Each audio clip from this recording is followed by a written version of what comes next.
Gost Muzičke akademije na Cetinju je slavna pijanistkinja iz New Yorka Sondra Tammam. Dobrodošli u Crnu Goru. Hvala vam puno. Veliko je zadovoljstvo biti ovdje. Srećna sam što imam priliku da budem sa studentima na akademiji. Veoma su talentovani i nestrpljivi da saznaju više o Tammanovom pristupu. Ukoliko sam u pravu, podučavat ćete ih novim tehnikama sviranja klavira. Pianists have been playing in a traditional way, copying whatever their teachers had told them, and then it went from generation to generation. And we found that we needed answers, just like in the field of medicine, as far as our technique, and to have a beautiful interpretation and have freedom at the keyboard without limitations. It should be that everybody who studies turns out to be a concert pianist if they want, and not to feel as though there's something that's holding them back. Many times nowadays, because of the critical, difficult passages in many of the technical repertoire, it turns out that many students find that they don't have answers and they don't have solutions for a problem. And just practicing in a piano room, especially if they're not doing coordinate movement, can actually bring on injury or fatigue or just mental depression. So my mentor, Tammam, Možete li nam pojasniti osnove tih tehnika? So the basics of the techniques are based on physiology. And we know that there's certain things that the hands like to do.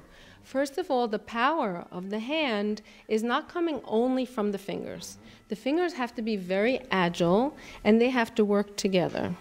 The finger muscles are found in the forearm. Of course, the forearm is going to work with the upper arm, but the forearm is where we're getting the power for playing the piano. You see any pianist playing and you're going to see that they're going to be using the forearm. Many times what's going to happen is the fingers don't understand the coordinate motion.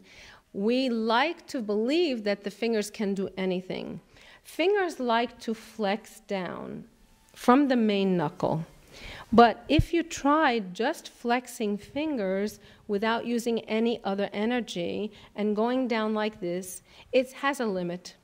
Going across the keyboard also for the horizontal also has a limit. But the concept that was started many years ago by Tobias Mattei, and he didn't live long enough to see it through, was that rotation is the fastest motion. So the rotation, starting from the forearm to the fingertip, gives every finger the capacity to lift and drop at the same exact speed and the same height. Students many times don't understand that when we try to lift fingers by themselves, they'll all go at a different height. For example, I'm putting myself on the 5 keys, I'm depressing them, I'm trying to lift the second finger. That's not bad. Wow, I'm very happy. I'm trying to lift the 3rd finger. It's pretty good. Okay. But then I'm trying to lift the 4th finger, which the famous composer Robert Schumann tried to do, and I'm very depressed. It just won't do it for me. And then I say, well, 5 is great, so what happened? So we're born with ligamentous tissue on the top side of the palm here, and therefore there's no way that anybody will be born with a superior lift on the 4th finger. We learned that back in 1830s, 1840s from Schumann, but we didn't pay attention. Ours is a lot of hearsay tradition, like I said. So therefore, if we use a rotation, you'll notice that my fingers can flex easily. I get the power of my palm and my forearm initiating back in the elbow area, and watch what can happen. If I do a rotation with a preparatory swing for playing 5 fingers in the downhill direction, I simply have this swinging back to play down, preparatory swing, and then look at the leverage I got for my 4th finger.